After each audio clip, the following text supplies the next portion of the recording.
Can you imagine just how different the story of One Piece would have been if Nami actually still had a giant battle axe like she did in the early drafts of the story? Obviously, starting with the Straw Hat, most known for his iconic weapons to begin with, we of course have Zoro. And while he's actually had a few different swords over the course of the story, his current trio of the Wado Ichimonji, Sandai Kitetsu, and Enma might just be the most iconic so far. And while I honestly don't see Zoro hanging up the Wado Ichimonji until he's actually fulfilled his promise to his childhood friend Kuina and become the world's greatest swordsman, maybe after he finally defeats the current holder of that title, Dracul Mihawk, he will pass it along to inspire someone else's dream. And honestly, it might be one King of Hell-sized flex if he was actually to take Mihawk's extra special Black Blade Yoru as a trophy afterwards, but instead of a giant two-handed sword, I think it would suit Zoro's three-sword style a whole lot better if he instead collected all three of the legendary Kitetsu series. You see, after acquiring the lowest Sandai Kitetsu in Loketown just before entering the Grand Line, it's been with him every step of his journey, and he even has encountered the second in the series, the Nidai Kitetsu,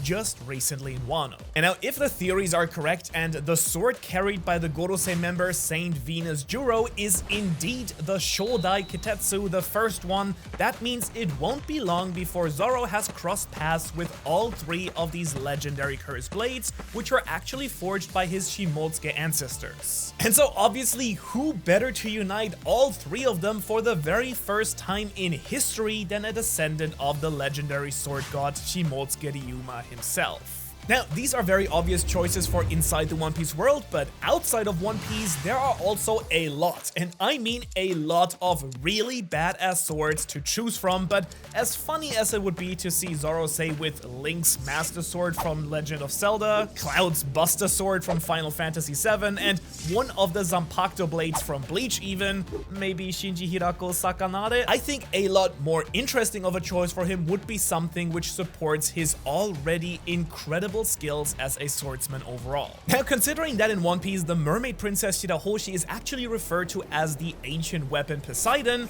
you might be wondering what exactly counts as a weapon to begin with. After all, it was Mihawk himself who once said that Luffy's charisma was his greatest strength, and with his growing army of devoted adopted siblings, the man probably isn't wrong. And so to pick the perfect fit for Zoro, let's say that a weapon is any physical object which can be used to enhance the combat ability of the wielder. For example, Asta's 5-leaf Clover Grimoire from Black Clover is such an object, being a special book which allows the one who possesses it to channel their own unique abilities. Formerly owned by the elf Licht, who used sword magic, this Grimoire lets Asta store multiple super powerful swords inside of it and can even infuse them with anti-magic thanks to it already containing the devil Liebe, who is able to share his hellish powers by using demonic contracts. And you probably see where this is going, considering that Asta is also a kind of crazy buff guy with a whole lot of cursed swords and associations with the underworld.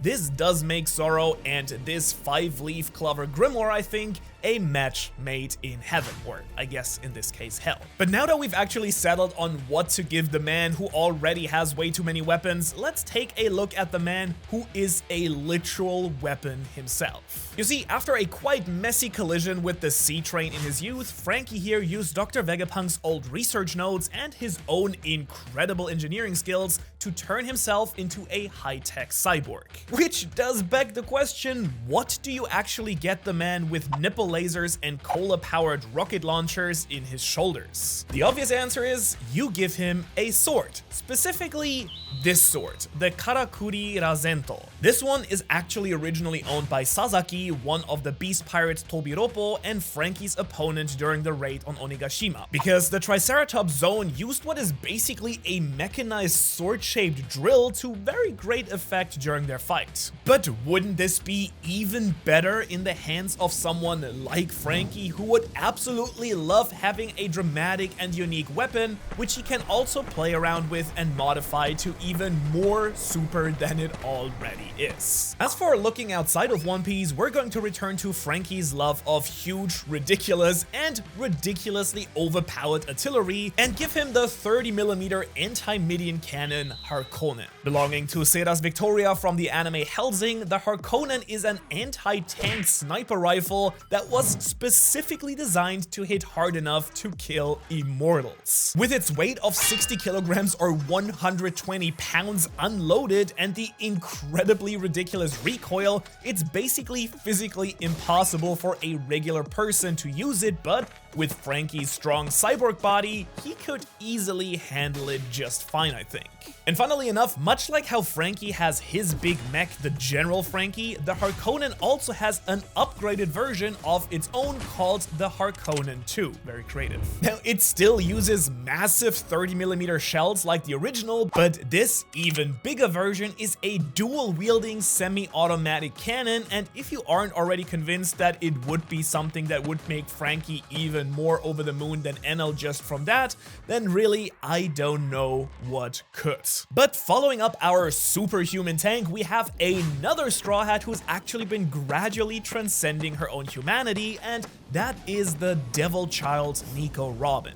Now, Robin is interesting because thanks to her special devil fruit, the Hana Hana no Mi, she doesn't often make direct contacts with her enemies and instead is using her fruit to bloom duplicates of her body parts on whatever surface or person is in her range. And so even if her fighting with something like the Zenbon Sakura Kageyoshi from Bleach for her and her sword to explode into flower petals would look simply stunning, most weapons simply aren't super practical for her to use to begin with. After all, they would kind of only negate her own greatest strength, the speed and unpredictability of her own attacks, and the element of surprise. And so actually, unlike the named blades that we've given to most of the other Straw Hats so far, I think she'd actually do best with a so-called Tessen, a traditional war fan used by samurai. We do actually know that Robin is familiar with how to use a fan, as we've seen her dancing with one whenever she's undercover as a geisha in Wano. And while it may look like a regular old fan and can actually be carried like one despite being made from a lot sturdier material, a Tessen is actually ideal for deflecting attacks and restraining anyone who gets too close to you. And so this would basically be pretty perfect for Robin as an easily hidden last line of defense, especially if she can get Franky to make one for her out of the nearly indestructible Atom Wood tree and some Wapo metal as well. But her secondary weapon is actually a lot more interesting because Robin will be taking a leaf out of Zoro's book for once and getting an occult tome of her very own, the Necronomicon. Originally found in various works of H.P. Lovecraft, this iconic book is said to contain quite dark and forbidden knowledge which humanity is still unable to comprehend, and as such is best known for threatening the sanity for whoever tries to read and use it. And honestly, as the only survivor of the destruction of Ohara and keeper of sacred ancient knowledge, there probably isn't anyone in the One Piece world who knows better than Robin that knowledge is power, and for a hyper-intelligent pirate archaeologist with a morbid sense of humor and a burning desire to learn all the hidden truths of the world, let's be real, something like the Necronomicon would be beyond devastating in her many capable hands. In fact, as only one of 2 people alive confirmed to be able to read the poneglyphs, she already knows one dead language, and with her devil fruit powers making her already functionally a long-range summoner as far as combat style goes, this would just dial all that up to like the next highest level possible. So who knows, maybe she could call on Cthulhu to help them find Laugh Tale or something like that. Definitely a wild thought, but now that we're done with the Straw Hat most likely to summon something unspeakable and powerful from the outer void, let's move on to the only member of the Straw Hat crew to date who has actually appeared in a summoning circle of his very own, way before it was cool and the Gorosei did it. That's right, up next we have Brook. And while his dashing cane sword Soul Solid does fit his speed-oriented style quite well, I think, the rapier Durandal used by the Straw Hat Grand Fleet member Cavendish would actually also suit the mix of classic European fencing and the Japanese style that he uses quite well too. You see, Durandal is not only lightweight but also very flexible, making it better at absorbing the impact of the increasingly hard-hitting opponents that the crew is facing as they advance into the new worlds. It actually has a quite perfect length for Brook too, being slightly oversized on Cavendish and therefore just perfect for Brook, who is a bit over 2 feet taller than the beautiful pirate captain, and honestly, having a cursed blade on Brook just makes so much sense. Now, This next choice, however, was one of the easiest to make in the entire video, I'll be honest, since there honestly can't be many fictional weapons more appropriate for our pervy, swashbuckling musician than one of the demon weapons from Soul Eater, specifically the demon weapon Tsubaki. And this isn't just because a 9-foot-tall skeleton with an afro would fit right in with the funky Halloween aesthetics of the Soul Eater universe either. No, when Brook's skills in sword fighting, his musical ability, and his powers over the soul genuinely make him perfectly suited to being a weapon master in his own right. Because these special fighters use soul resonance to fight together with a demon weapon of choice, which are human beings who can actually transform their own body into a literal weapon. And the stronger the soul resonances, the more powerful the pair is. And as we've seen ever since the time skip, Brook's ability to influence literal souls of others with his music is a really overpowered ability. Much like the characters in Soul Eater, he also had his own brush with madness after coming back to life after his tragic death, only to spend the next 50 years on a ghost ship with nothing but the corpses of his dead friends for company. And so in other words, giving him a weapon who is coincidentally also a person would mean that he would never have to be alone, and for it to be Tsubaki in particular, well, she's one of the only demon weapons who can actually take multiple forms, including a lightweight sword, and probably even more important to Brook than that, let's be real, she's a cute girl as well. And while that is absolutely something that Brook would be overjoyed about, she's also an incredibly kind and patient person who can handle quirky personalities without being easily offended as well. Because really, if she can deal with Black Star, then she can deal with all of the skull jokes and inevitable panty requests as well, I think.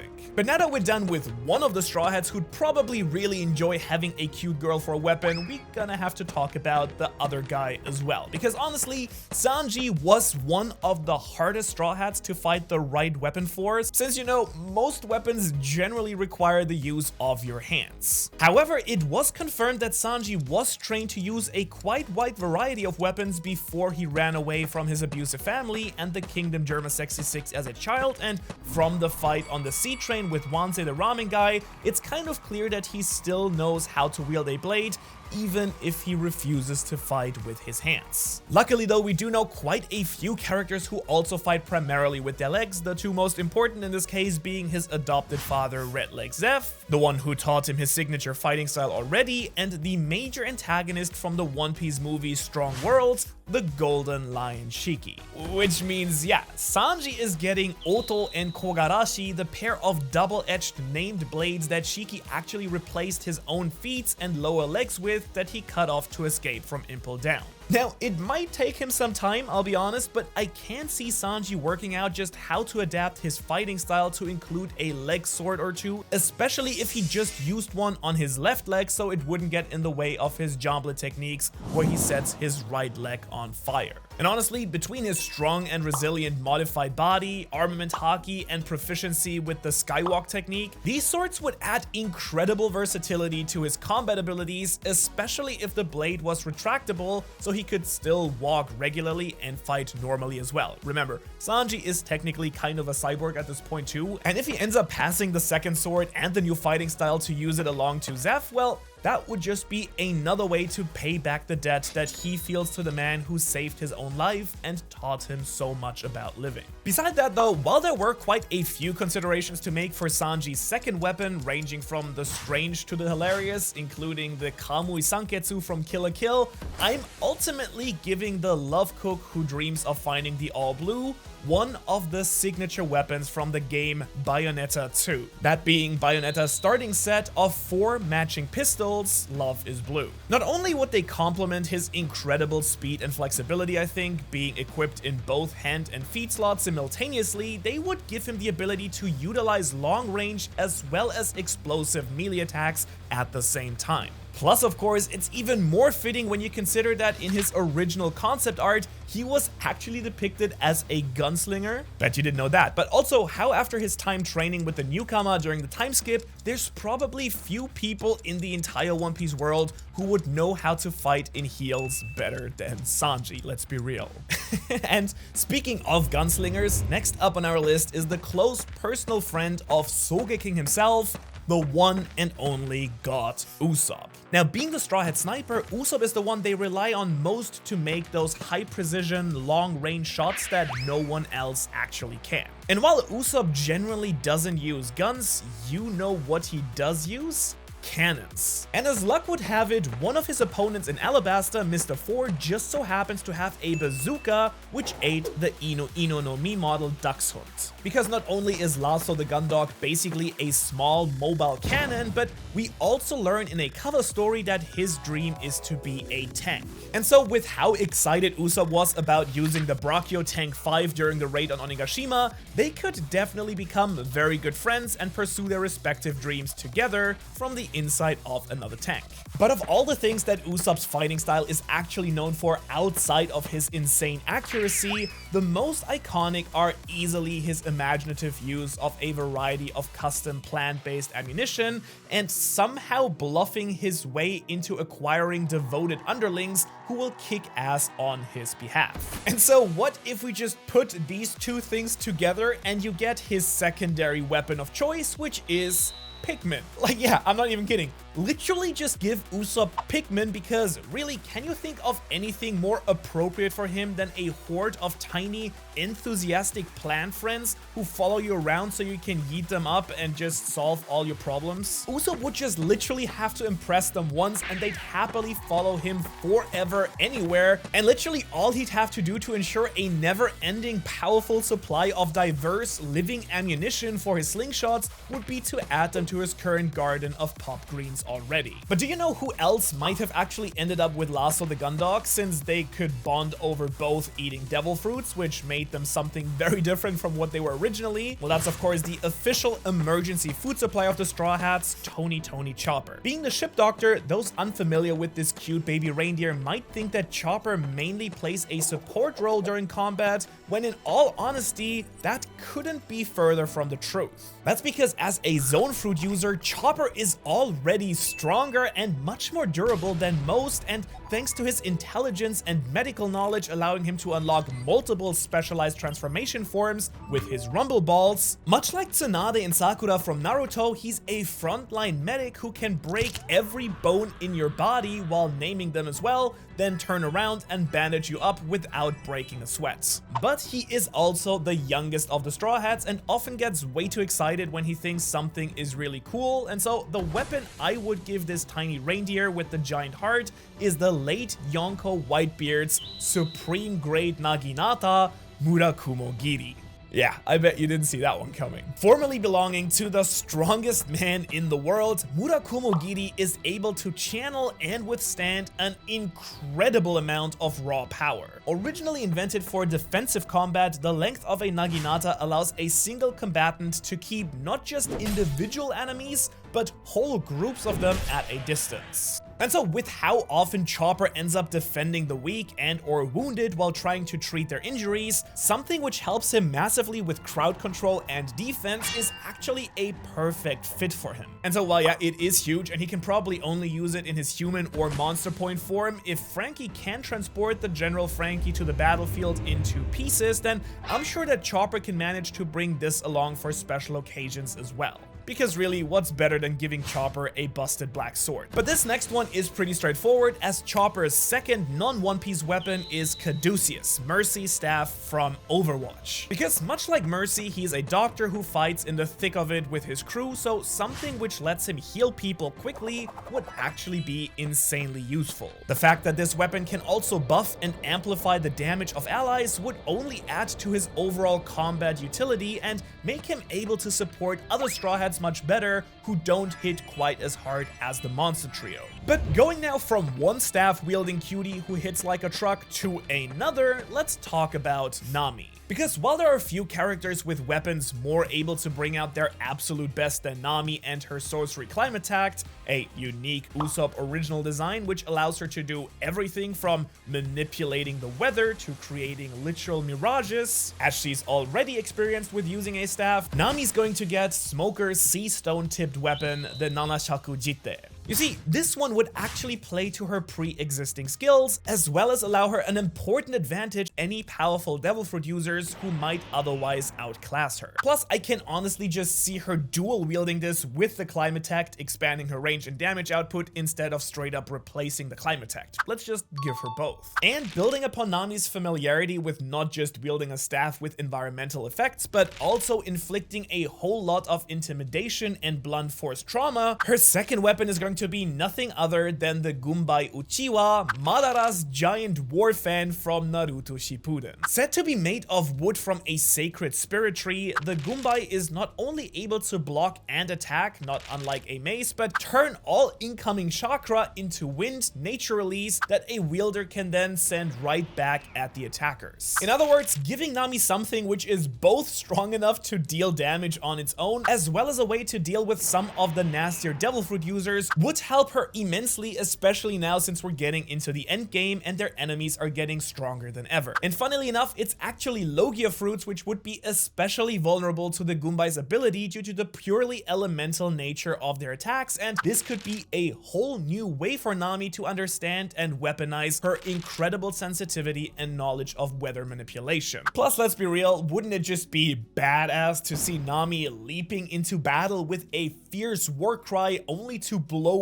all her opponents away with a single massive swing of that fan? And obviously following along after the cruise navigator, just like he should, is the helmsman Jinbe. As a highly skilled practitioner of Fishman Karate, Jinbe is more of a hand-to-hand type of fighter and one of the most powerful members of the Straw Hat crew periods. One of the greatest masters of that style. Even when he's on dry land, he's able to grab and manipulate the particles of water in the air and in the bodies of his opponents to incredible effects, and maybe because of this, he actually rarely uses any weapon. Meaning that as somebody very proud of his Fishman heritage, Jinbe would no doubt appreciate a weapon which paid respect to his people and culture in some way or form, and therefore the best choice for Jinbe is easily Shirao, a Nodachi owned by one of the officers of the Big Mom Pirates, Charlotte Amande. Now you might not be aware of this, but the scale pattern on the sword's grip and the fish-shaped garb are very fitting, and on a more practical level, Shirao is able to inflict an incredible amount of force at slower speeds than what most swordsmen prefer. And this would actually match really well with Jinbe's fighting style, which prioritizes overwhelming power and the flow of movement into one another. And speaking of overwhelming power, Jinbe's second weapon on this list is actually gonna be Playful Cloud from Jujutsu Kaisen. And while a 3-section staff is a weapon seen in various forms of martial art, this one in particular is a special grade cursed tool used by multiple characters in JJK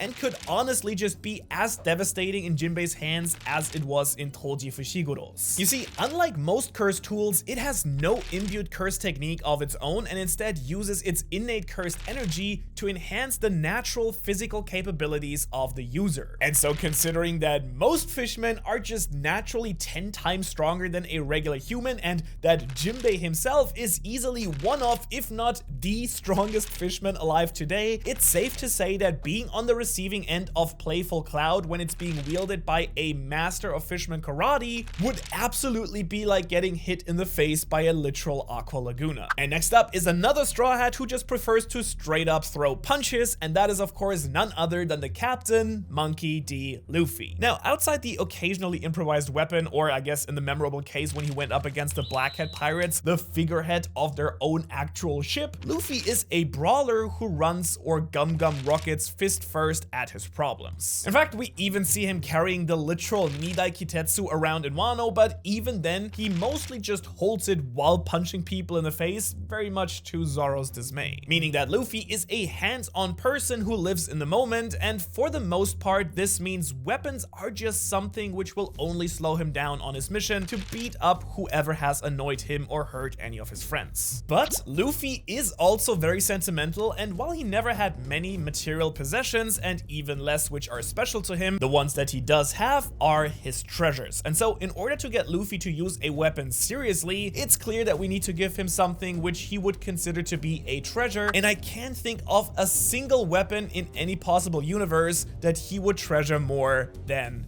Ace. No, we're not talking about him wielding the bones of his dead brother. I'm talking about the infamous sword of the even more infamous Gold D. Roger, a supreme grade blade which later inspired the name of his own son, Portgas the Ace. As we know, Luffy loved his brother very much, so wouldn't it be fitting if Luffy ended up adding Ace the sword to his growing collection of former Pirate King memorabilia, along with his straw hat, his inherited will, and well, their shared dream as well. And then, as tempting as it would be to give Luffy the bright red Nichirin blade, which once belonged to Yoriichi from Demon Slayer, the inventor of sun breathing, let's instead take inspiration from the upcoming island of Elbaf's own Norse mythology and give him Thor's hammer Mjolnir. This is a powerful blunt-force weapon which is said to be made in the heart of a dying star and is often attributed with lightning powers as well. It just makes sense for it to be wielded by a literal sun god who likes to hit real hard and grab lightning out of the sky for fun. Since Mjolnir can only be lifted by the worthy ones, it would also emphasize Luffy's conviction to make the world a better place for his friends, and let's be real, if you've seen any of its many depictions in current media, you do know that Mjolnir loves a himbo, and if giving Luffy a sword isn't super terrifying, I don't know what is. Although it does kind of make you wonder what might have happened if he had actually started training with swords early on in the story instead of eating his devil fruit. Coincidentally, something I discuss in detail in this video right here that you can watch right now. Thanks so much for watching. If you enjoyed this video, Swordmaster Luffy would really appreciate it if you could hit all those buttons below. Really helps out the channel. Otherwise, I hope to see you in the next one.